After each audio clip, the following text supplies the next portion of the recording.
బ్రహ్మలోకం చేరినటువంటి సగుణోపాసకుడు భోగాసక్తి కలిగి సంకల్పం చేస్తే ఆ భోగ వస్తువులు సంకల్పం మాత్రం చేతనే లభిస్తాయా లేక వాటిని ప్రయత్నం చేసి సంపాదించుకోవాలా అని సందేహం. బ్రహ్మలోకం చేరుకున్నాడు. చాలా మంది ఏమనుకుంటారా, బ్రహ్మలోకం చేరుకుంటే బ్రహ్మ ఎదురుగా ఉంటాడు అనుకుంటారు. బ్రహ్మలోకం చేరుకున్న బ్రహ్మ కనపడ్డు. దానికి మళ్ళీ చాలా కాలం పట్టుద్ది.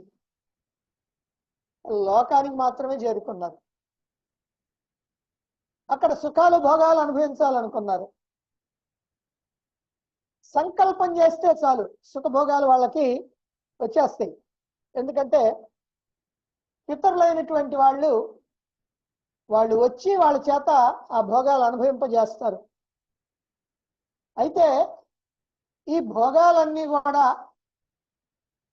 వాళ్ళకి అప్రయత్నంగా లభిస్తాయా ప్రయత్నం చేసి సంపాదించుకోవాలా అనేటువంటిది ఇక్కడ సందేహం.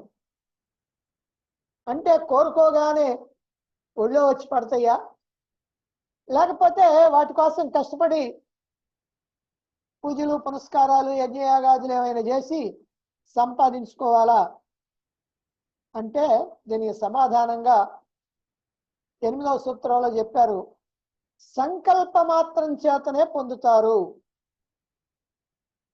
అని చాందోగ్య శృతివాక్యం ప్రకారం చెప్పారు. అంటే ప్రయత్నించాల్సిన పని లేదు. రా అంటే వస్తాయి, పో అంటే పోతాయి, అంతే. అయితే మరి అతడు స్వతంత్రుడా అస్వతంత్రుడా అని మరో సందేహం. అంటే ఆయన స్వతంత్రంగా తాను ఎప్పుడు ఏది కావాలనుకుంటే అప్పుడు అది కోరుకోవచ్చా లేకపోతే ఎవరు పర్మిషన్ ఉన్నా తీసుకోవాలనా అంటే 9వ సూత్రంలో చెప్పారు, అతడు అనన్యాధిపతి అని. అంటే ఆయనకి వేరొక ప్రభువు లేడు, వేరొక మేనేజర్ లేడు, వేరొక అధికారి లేడు. ఆయన సర్వస్వతంత్రుడు. ఎప్పుడు కావాలనుకుంటే అప్పుడు పిలుస్తాడు, ఎప్పుడు వద్దనుకుంటే అప్పుడు మానుకుంటాడు. అనుభవించాలనుకుంటే అనుభవించాడు, నాకు అక్కర్లేదు అనుకుంటే మానుకుంటాడు. ఏ లోకానికి పోవాలంటే ఆ లోకానికి పోగలుగుతాడు, ఆ లోకంలో ఉన్న సుఖాలు భోగాలు అనుభవిస్తాడు. ఇది అక్కడికి వెళ్ళినటువంటి వాళ్ళకి ప్రయోజనం. ఇక 5వ అధికరణం అభావాధికరణం అన్నారు. ఏమిటంటే ఇది సంకల్పం చేయాలంటే మనస్సు ఉండాలి కదా, మరి అక్కడికి పోయినటువంటి వాళ్ళకి మనస్సు ఉందా? ఉంది. అసలు నిజం చెప్పాలంటే అక్కడికి పోయింది మనసే. ఇంకేముంది పోవటానికి? దేహం ఇక్కడే పోద్ది, ఇంద్రియాలు ఇక్కడే పోతాయి, మరి ఇంకేం పోద్ది? మనసే పోయేది. కనుక మనసు ఉంటుందా మనసు ఉండదా అనే సందేహం అక్కర్లా. అయితే మనసుతో పాటు శరీరం ఇంద్రియాలు కూడా ఉంటాయా ఉండవా అనేది సందేహం. మనసుతో పాటుగా శరీరము ఇంద్రియాలు ఉంటాయా ఉండవా? దీనికి 10వ సూత్రంలో చెప్పారు, బాదరి మహర్షి చెప్పాడు, మనసు మాత్రమే ఉంటుంది, శరీరము ఇంద్రియాలు ఉండవు అని. మరి అయితే బాదరి మహర్షి అట్లా చెప్పాడు, కానీ జైమిని మహర్షి ఏం చెప్పాడు అంటే శరీరము ఇంద్రియాలు కూడా ఉండవచ్చు అన్నాడు. ఇక్కడ ఇద్దరు కూడా వేరు వేరు అభిప్రాయాలు చెప్పారు. అయ్యా మనసు మాత్రమే ఉంటుంది, దేహము ఇంద్రియాలు ఉండవు అని బాదరి మహర్షి చెప్తే, జైమిని మహర్షి శరీరము ఇంద్రియాలు కూడా ఉంటే ఉండవచ్చు అన్నాడు. ఎందుకని అంటే అక్కడికి వెళ్ళినటువంటి వాడు స ఏకదా త్రిధా పంచదా భవతి అని ఒక్కడిగా ముగ్గురుగా ఐదుగురుగా కూడా అవుతారు అని చెప్పింది శృతివాక్యం, చాందోగ్యోపనిషత్తు చెప్పింది. మరి ముగ్గురు ఐదుగురు అయితే దేహం ఉండాలిగా, శరీరం ఉంటేనేగా ముగ్గురని. 5గురని లెక్క చెప్పడానికి వీలయ్యేది? శరీరం లేకపోతే ఎలా చెప్తాం?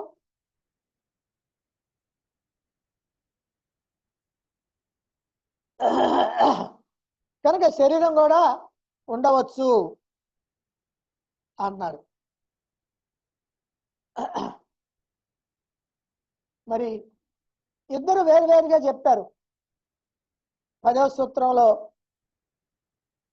మనసు మాత్రమే ఉంటుందని, 11వ సూత్రంలో మనసుతో పాటుగా శరీరము ఇంద్రియాలు ఉంటాయని వేరువేరుగా పూర్వపక్షులైనటువంటి వాళ్ళు చెప్పడం జరిగింది. మరి అయితే బాదరాయణులు మరి ఏం నిర్ణయం చేస్తున్నారు? అది మనకి 12వ సూత్రంలో 12వ సూత్రంలో చెప్పబోతున్నారు. ఇప్పుడు 12వ సూత్రం చూడండి.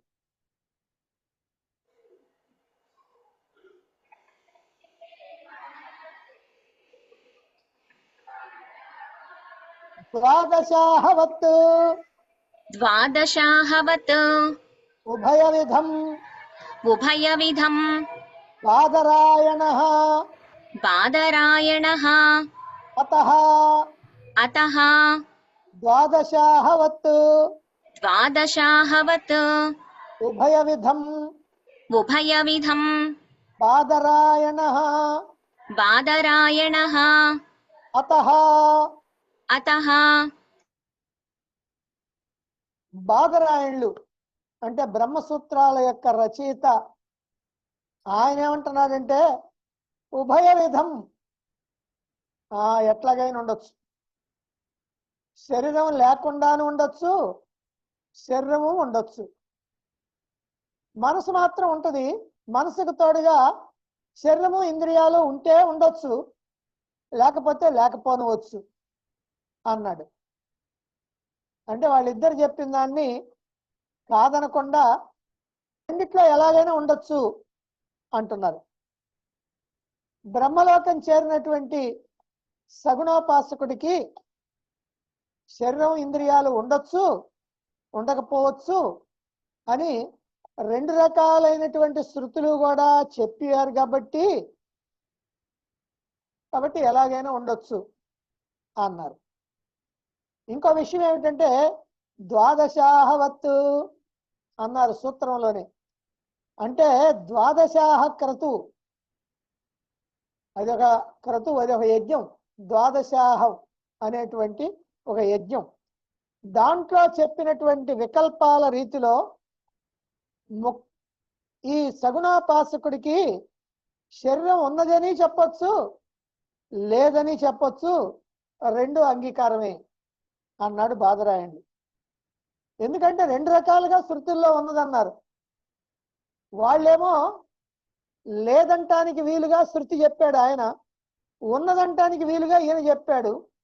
ఈయనేమో 2 రకాలు ఉన్నాయి కాబట్టి లేకుండానే ఉండొచ్చు, ఉండొచ్చు అంటున్నారు.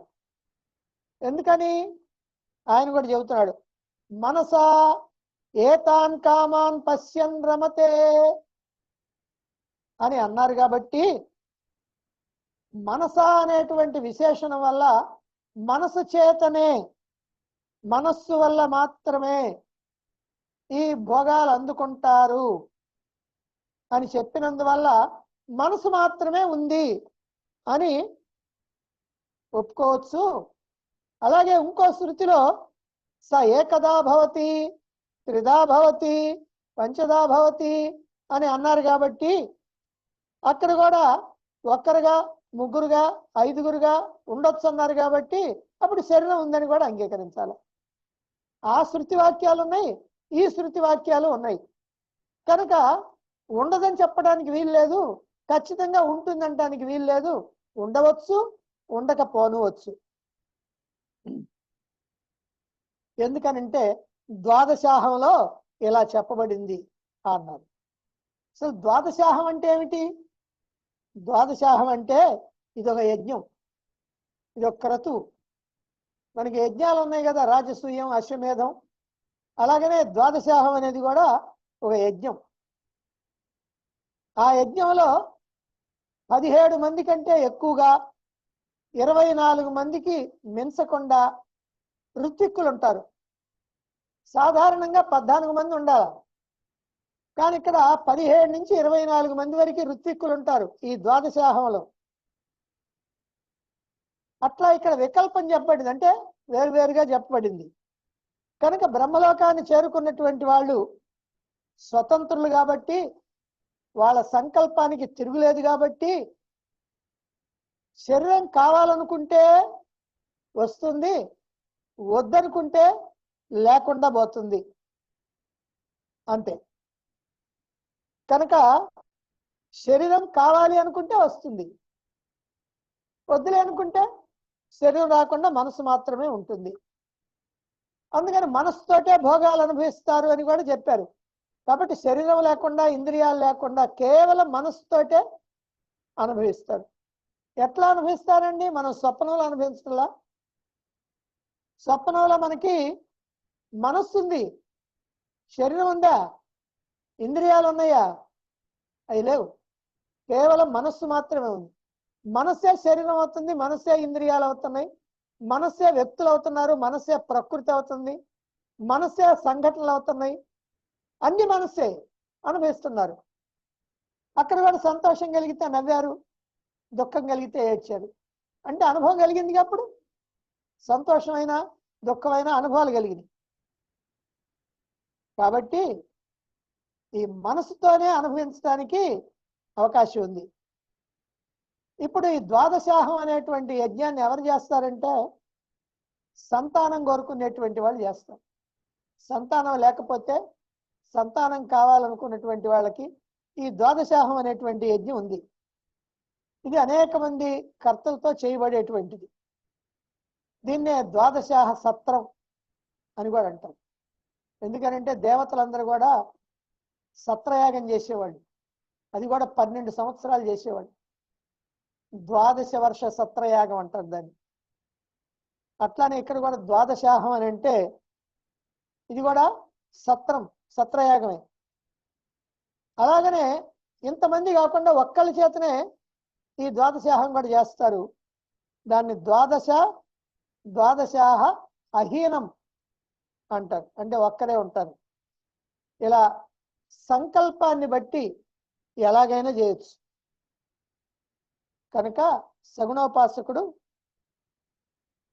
శరీరం అక్కర్లేదంటే శరీరం లేకుండా పోతుంది, శరీరం కావాలనుకుంటే శరీరం వస్తుంది. ఇది సూత్రకారుడు చెబుతున్నటువంటి విషయం. కాబట్టి ఇప్పుడు మనకి బాదరి మహర్షి ఏమో మనసు మాత్రమే ఉంటుంది, శరీరము ఇంద్రియాలు ఉండవని చెప్పారు. జమిని మహర్షి ఏమో శరీరము ఇంద్రియాలు కూడా ఉంటాయి అన్నారు. మరి సూత్రకారుడేమో రెండు అంగీకరిస్తున్నాడు. శరీరం వద్దనుకుంటే లేకుండా ఉంటుంది, కావాలనుకుంటే వస్తుంది, వాళ్ళకి ఆ స్వతంత్రం ఉంది అని చెప్తున్నారు. ఇక ఇప్పుడు ఓ సందేహం, ఇదేమిటి అని అంటే, మరి బ్రహ్మలోకానికి వెళ్ళినటువంటి వాడికి ఇంద్రియాలతో కూడినటువంటి శరీరం లేకుండా ఇంద్రియాలతో కూడినటువంటి శరీరాన్ని సృష్టించుకొని భోగాలు అనుభవిస్తారు అని తేలిపోయింది. అంటే శరీరం కావాలంటే శరీరాన్ని సృష్టించుకొని భోగాలు అనుభవిస్తారు, వద్దనుకుంటే శరీరం లేకుండా మనసుతోటే భోగాలు అనుభవిస్తారు. అయితే బ్రహ్మలోకంలో ఇంద్రియాలతో కూడినటువంటి శరీరం లేకుండా ఎట్లా భోగాలు అనుభవిస్తారు అనేటువంటిది సందేహం. అయితే మనం మాట చెప్పుకున్నాం, స్వప్నంలో లాగాని అదే వచ్చింది ఆన్సర్. ఇప్పుడు ఇంద్రియాలు లేకపోతే, శరీరం లేకపోతే మనం అనుభవిస్తున్నాం కదా స్వప్నంలో, అదిగో అట్లానే అనుభవిస్తారు. అయితే దాన్ని ఇక్కడ సూత్రకారుడు మనకి చెప్తున్నారు. ఏం చెప్తున్నారు? 13వ సూత్రం చూడండి.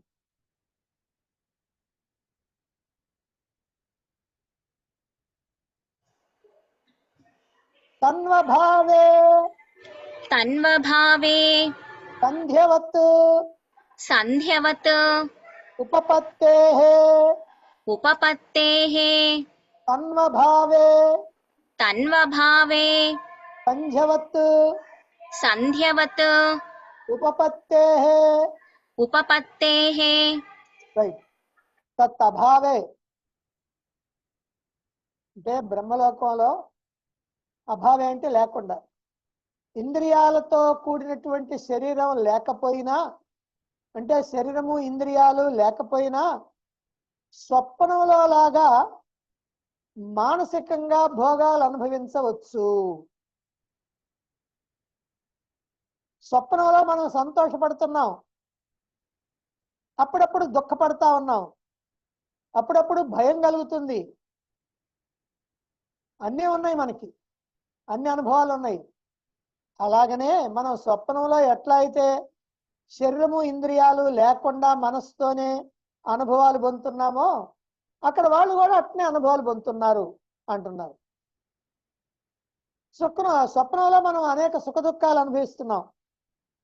ఎవరైనా మనకి సన్మానం చేస్తే మహా ఆనందం, ఎవరైనా మనం దూషిస్తే బాధపడతాం, ఏదైనా మనకి ప్రయోజనం కలిగితే సంతోషిస్తాం, నష్టం వస్తే ఏడుస్తుంటాం.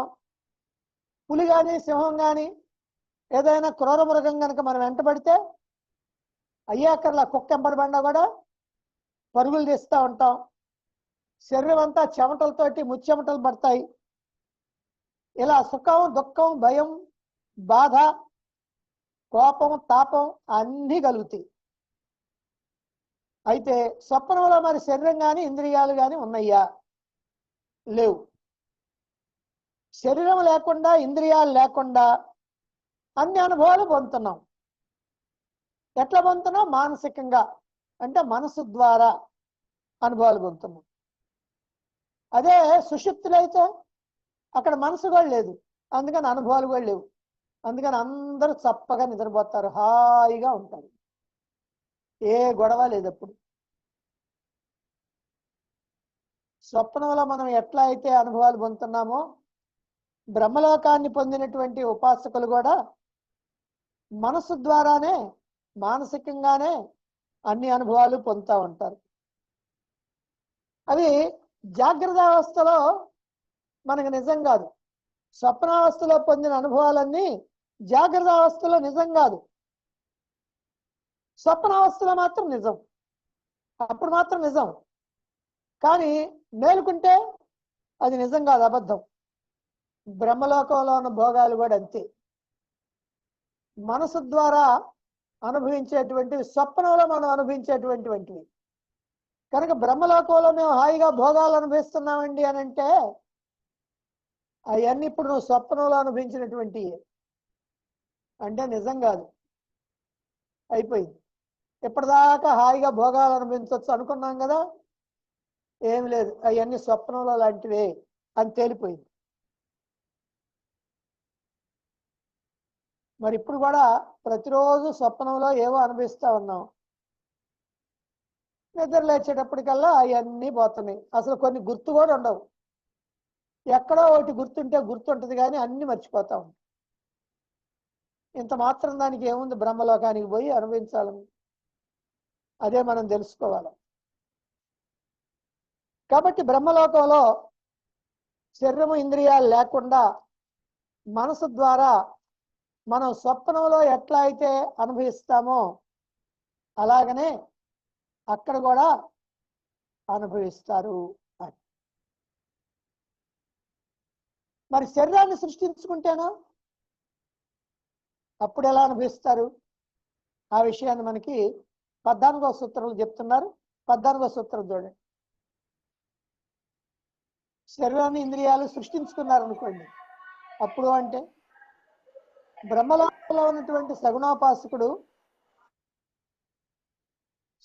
శరీరాన్ని కనుక సృష్టించుకుంటే ఎట్లా అనుభవిస్తాడు? 14వ సూత్రం.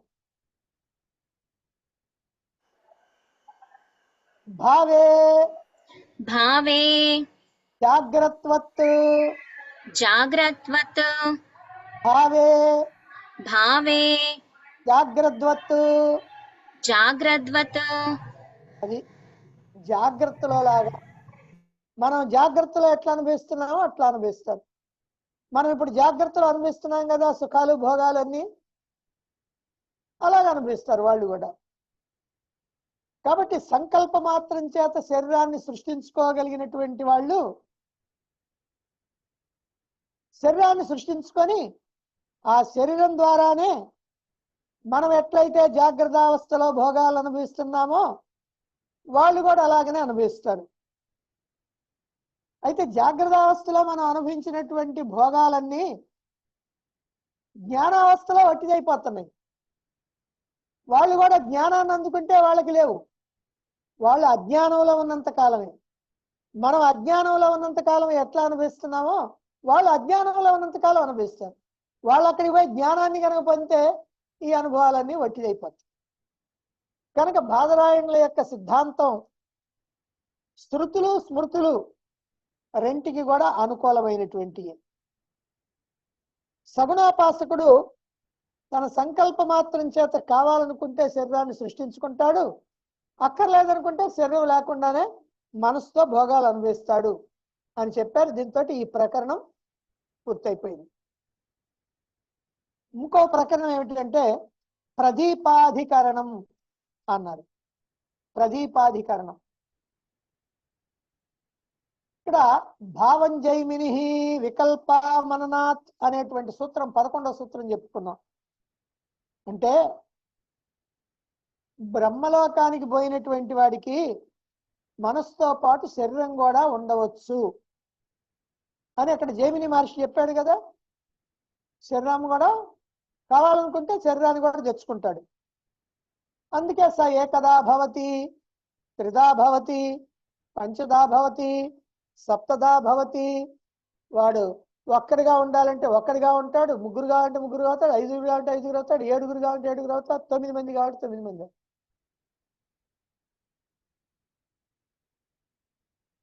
అలా అనేక శరీరాలు ధరించినప్పుడు ఆ శరీరాలన్నీ కూడా మన శరీరాలాగా ఆత్మతో కూడుకొని ఉంటాయా, ఆత్మ లేకుండా యంత్రాల్లాగా ఉంటాయా అనేటువంటిది సందేహం. శరీరాలను అయితే సృష్టించుకున్నాడు, బానే ఉంది, శరీరాలు ఇంద్రియాలు అన్నీ వచ్చేసినాయి. అయితే ఆ శరీరాలతోటి మరి ఆత్మ కూడా ఉంటుందా, ఆత్మ ఉండదా?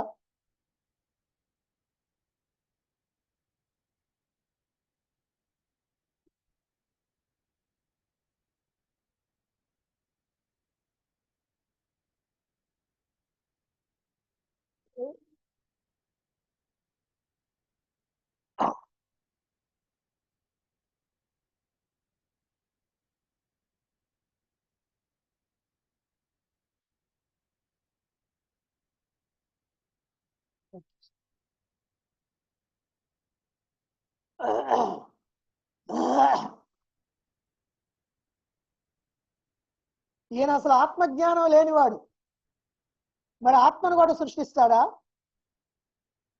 ఇది సందేహం. కాబట్టి ఆత్మ లేకుండా శరీరాలు కనుకుంటే వాటిని మన రోబోలు అంటారే, యంత్రాల్లాగా ఉంటాయి. అంటే వాటికి తలకాయ ఉంటుంది, చేతులు ఉంటాయి, కాళ్ళు ఉంటాయి, పొట్ట ఉంటుంది, అన్నీ ఉంటాయి. మనం ఎట్లా కావాలంటే అట్లా నడిపిస్తాం. కూర్చోమంటే కూర్చుంటాయి, నించోమంటే నించుంటాయి, పట్టుకోమంటే పట్టుకుంటాయి, వదిలిపెట్టమంటే వదిలిపెడతాయి, అన్ని పనులు చేస్తుంటాయి. కానీ మరి వాటికి మనుషులకి తేడా ఉందా లేదా? ఉంది. వాటికి ఏమైనా కర్మఫలాలు ఉన్నాయా, వాసనలు ఉన్నాయా? సుఖమైతే ఏమైనా సంతోషం ఉందా, దుఃఖం అయితే ఏమైనా బాధ ఉందా? అవి యంత్రాలు, వాటికి ఏమి ఉండవు. అట్లానే నేను ముగ్గురు అవుతా, ఐదుగురు అవుతా, ఏడుగురు అవుతా, 50 మందిని అవుతాను అనుకొని అయితే మరి ఆయనకి ఏమైనా ప్రయోజనం కలగాలి కదా. వాటిల్లో కూడా ఆత్మ ఉండి నడిపిస్తుంటాయా, లేకపోతే ఆత్మ లేకుండా ఈ బొమ్మల్లాగా ఉంటాయా అని ఇక్కడ సందేహం. ఆ సందేహాన్ని తీర్చడానికే 15వ మంత్రం 15వ సూత్రం చెప్తున్నారు. 15వ సూత్రం చూడండి.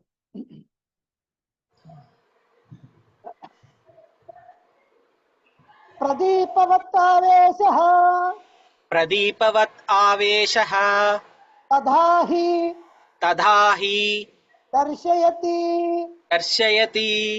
ప్రదీపవత్తావేశః ప్రదీపవత్ ఆవేశః తథా హి దర్శయతి. తథా హి దర్శయతి. ఈ సగుణోపాసకుడు బ్రహ్మలోకానికి పోయినటువంటి వాడు అనేక శరీరాలని సృష్టించుకుంటే ప్రదీపంలాగా అంటే దీపకాంతిలాగా వాటిలో ఆవేశిస్తాడు. ఆ శరీరాలన్నిట్లో దీపకాంతిలాగా ఆవేశిస్తాడు. అంటే ఇప్పుడు దీపం వెలిగించామనుకోండి, దీపం వెలిగిస్తే ఆ గదంతా కూడా నిండుదా వెలుగు? ఆ గదంతా నిండిపోద్ది. అక్కడున్న మనుషుల మీద కూడా వస్తా రాదా? అక్కడున్న బొమ్మల మీద కూడా వస్తా రాదా? అదే ప్రకారంగా ఆయన శరీరాలన్నీ సృష్టించుకున్నాడు బొమ్మల్లాగా. అయితే వాటి మీదకి దీపకాంతిలాగా తానే ఆవేశిస్తున్నాడు, అన్నిట్లోకి వచ్చేస్తున్నాడు. ఈ విధంగా స ఏకధా త్రివిధా పంచధా భవతి అని శృతివాక్యం చెప్తుంది. అందుకనే ప్రదీపవత్తావేశ అన్నారు. దీపకాంతిలాగా ఆవేశిస్తాడు. శరీరాలన్నిటికీ మనసు ఉందిగా, మనసు ఎక్కడికి పోయింది? మనసు ఉంది కాబట్టి, మనసు ఉంది కాబట్టి ఆత్మతో కూడా అవి ఉంటాయి. ఆత్మని నేను సృష్టించక్కర్లా, ఆత్మ అంతటా ఉంది కాబట్టి ఆత్మతో కూడా ఉంటాయి. శృతి అలాగనే మనకి తెలియజేస్తా ఉంది. కాబట్టి ఏమంటే శరీరాలు సృష్టించుకుంటున్నాడు కదా, మరి వాటిట్లో ఆత్మ ఉంటుందా లేకపోతే మరబొమ్మల్లాగా ఉంటాయా అని అంటే ఆత్మ కూడా ఉంటుంది. ముక్తుడు రకరకాల భోగాలు కావాలనుకుంటున్నాడు. ఎందుకంటే ఏదో ఒక భోగం రెండు భోగాలు కాదు, చాలా కావాలి. భూలోకంలో ఉన్నటువంటి వాడికి ఒకటి రెండు అయితే చాలు. కానీ ఇప్పుడు బ్రహ్మలోకం పోయినటువంటి వాడికి ఏంటంటే, వాడికి ఒక అవకాశం ఇచ్చారుగా, నీ ఇష్టం ఏన్నైనా కోరుకో, ఏన్నైనా అనుభవించు అని ఇచ్చారు కదా. వాడికి ఒక్కసారి ఏమనిపించిందంటే 10 రకాలు భోగాలు అనుభవించాలనుకున్నాడు. ఎక్కడో నందనవనంలో విహరించాలనుకున్నాడు, అప్సరసలతో నాట్యం చేయాలనుకున్నాడు, ఏదో బ్రహ్మాండమైన బిల్డింగ్ కట్టుకొని అందులో ఉండాలనుకున్నాడు, లేకపోతే బాగా రకరకాలైన ఆభరణాలు వేసుకొని ఆనందంగా ఉండాలనుకున్నాడు. ఇట్లా కోరికలన్నీ కూడా ఉన్నాయి. ఈ అన్ని కోరికలు ఒక్కసారి తీర్చుకోవాలంటే ఎన్ని కోరికలు ఉంటే అన్ని దేహాలు ఉండాలి. ఒక్క దేహం ఉంటే ఒకటే తీర్చుకుంటాడు, అది అయిన తర్వాత ఇంకోటి తీర్చుకోవచ్చు. కానీ ఒక్కసారి అన్ని తీర్చుకోవాలా ఒకే టైంలో. మరి ఎట్లా? అందుకని అన్ని దేహాలు ఉండాలి. ఒకే శరీరంతో అన్ని భోగాలు అనుభవించడం ఒక్కసారే కుదరదు కాబట్టి అనేకమైనటువంటి దేహాలని ఏర్పాటు చేసుకోవాలి. మరి అనేకమైనటువంటి శరీరాలు అయితే ఏర్పాటు చేసుకుంటాడు, కానీ అనేకమైన ఆత్మలను ఎట్లా ఏర్పాటు చేసుకుంటాడండి అంటే, అనేక శరీరాలని మనస్సుల్ని ప్రదీపంలాగా ఆవేశిస్తాడు, దీపకాంతిలాగా ఆవేశిస్తాడు. అట్లా దీపకాంతిలాగా ఆవేశించినప్పుడు అన్ని వెలుగుతాయి. ఒక్కసారి వెలుగు కదా, ఈ దీపం యొక్క వెలుగు కదా, అన్ని వెలుగుతాయి. అన్ని వెలిగేటప్పటికీ అతడికి అనేకమైనటువంటి శక్తులు లభిస్తాయి. పైగా అతడు స్వతంత్రుడు కదూ, తాను ఒక్కడే అయినప్పటికీ తన శక్తి చేత అనేక రూపాలని పొంది అనేక శరీరాలని ఆవేశిస్తూ ఉంటాడు. అలా సంకల్ప మాత్రం చేత అనేక మనస్సులు, అనేక దేహాలు, అనేక ఆత్మలు కలుగుతాయి. అన్నిటినీ ఆవేశిస్తాడు, అన్ని నేనే అనుకుంటాడు. ఇప్పుడు ఈ దేహాన్ని నేనే అని మనం అనుకుంటున్నాం కదా అజ్ఞానంలో. అప్పుడు ఆ వాటిని కూడా ఇది నేనే, అది నేనే, అది నేనే, అది నేనే అనుకుంటాడు, అనుకొని అనుభవిస్తున్నాడు. కానీ ఇక్కడ కూడా తేడా ఏమిటంటే ఆత్మేమో ఒక్కటే, ఏకం అద్వయం. మనసు యొక్క భేదం వల్ల ఆత్మలో కూడా భేదం కల్పిస్తుంది.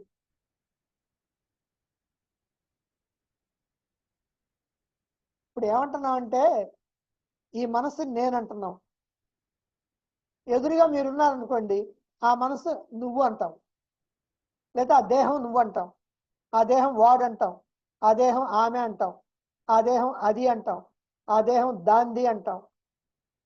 అంటున్నాంగా, దేహాలన్నీ ఎవరి వాళ్ళే అంటున్నాం, మనసులన్నీ ఎవరి వాళ్ళే అంటున్నాం, ఆత్మలు కూడా ఎవరి వాళ్ళే అంటున్నాం.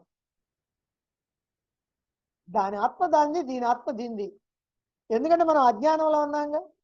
మనం జ్ఞానంలో ఉంటే నేను ఆత్మని, అది ఆత్మే, అది ఆత్మే, అది ఆత్మే, అన్ని ఆత్మే, ఈ దేహాలు ఇవన్నీ సత్యం కాదు, ఆత్మ ఒక్కటే సత్యం, ఆత్మ అవిభక్తం, దాన్ని విడగొట్టడానికి వీలు లేదు అని మనం తెలుసుకునేవాళ్ళం. పాపం అక్కడికి పోయినటువంటి వాడు ఈ జ్ఞానం లేకుండా పోయాడు కదా. లేకుండా పోయాడు కాబట్టి అన్ని ఒక్కటే అని ఉండదు, అన్ని వేరువేరనే అనుకుంటున్నాడు. కాబట్టి ఈ ప్రకారంగా అనేకమైనటువంటి భోగ సాధనాలు అవుతున్నాయి ఈ దేహాలన్నీ కూడా అని. మరి ఇప్పుడు మరొక సందేహాన్ని వ్యక్తం చేస్తున్నారు. ఎందుకనంటే మరొక సూత్రంలోకి మనం ప్రవేశించాలి. బ్రహ్మలోకానికి వెళ్ళినటువంటి వాడు అనేక దేహాలను సృజిస్తున్నాడు, అనేక శరీరాలని దీపకాంతిలాగా అన్నిట్లోకి ప్రవేశిస్తున్నాడు, రకరకాల భోగాల్ని ఒక్కసారి అనుభవిస్తున్నాడు. అయితే అనేక శరీరాలు ధరించి అనేక మనసులతోటి ఆత్మలతోటి విహరిస్తున్నాడు అని అంటే ఎట్లా సరిపోతుంది? ఏమంటే అనేక ఆత్మలతోటి ఉన్నాడంటే ఎలా సరిపోద్ది? ఆత్మలు అనేకం ఉంటాయా? తత్కేనకం పశ్యేత్ తత్కేనకం విజానీయాత్ అంటే జ్ఞానైనటువంటి వాడు దేన్ని చూస్తాడు, దేన్ని తెలుసుకుంటాడు అంటే దేన్ని చూడ్డు, దేన్ని తెలుసుకోడు. బ్రహ్మజ్ఞానాన్ని సంపాదించి నేను ఆత్మననేటువంటి స్థిర నిశ్చయం కలిగి నేను బ్రహ్మాన్ని, బ్రహ్మం అంటే ఒక్కటే, బ్రహ్మం అనేది విడగొట్టడానికి వీల్లేదు, ఆత్మలు అని విడగొట్టడానికి వీల్లేదు, ఆత్మ ఒక్కటే అని తెలుసుకున్నటువంటి వాడు దేన్ని చూస్తాడు, దేన్ని తెలుసుకుంటాడు? ఆత్మ ఒక్కటే, అది తానే. అప్పుడు తనకంటే వేరే ఎవరున్నారు? తనకన్నా అంటే ఆత్మ కన్నా వేరే ఇంకొక ఆత్మ ఉండాలిగా, పరమాత్మ కన్నా ఇంకో వేరే పరమాత్మ ఉండాలిగా. కాబట్టి చాలా మంది పరమాత్మలు ఉంటే వాళ్ళని చూడవచ్చు. పరమాత్మ ఒక్కడే, అది తానే అయినప్పుడు తాను ఎవరిని చూస్తాడు? చూడటానికి వీలు లేదు. ఏం తెలుసుకుంటాడు? తెలుసుకోవడానికి లేదు. ఏం అనుభవిస్తాడు? అనుభవించడానికి వీలు లేదు. కనుక దేనిని తెలుసుకోలేడు, దేనిని చూడలేడు అనేటువంటి శృతి వాక్యానికి విరోధం వస్తున్నది కదా అనేటువంటి సందేహం. ఆ సందేహానికి సమాధానంగా మనకి 16వ సూత్రం చెప్తున్నారు. 16వ సూత్రాన్ని మనం రేపు చెప్పుకుందాం.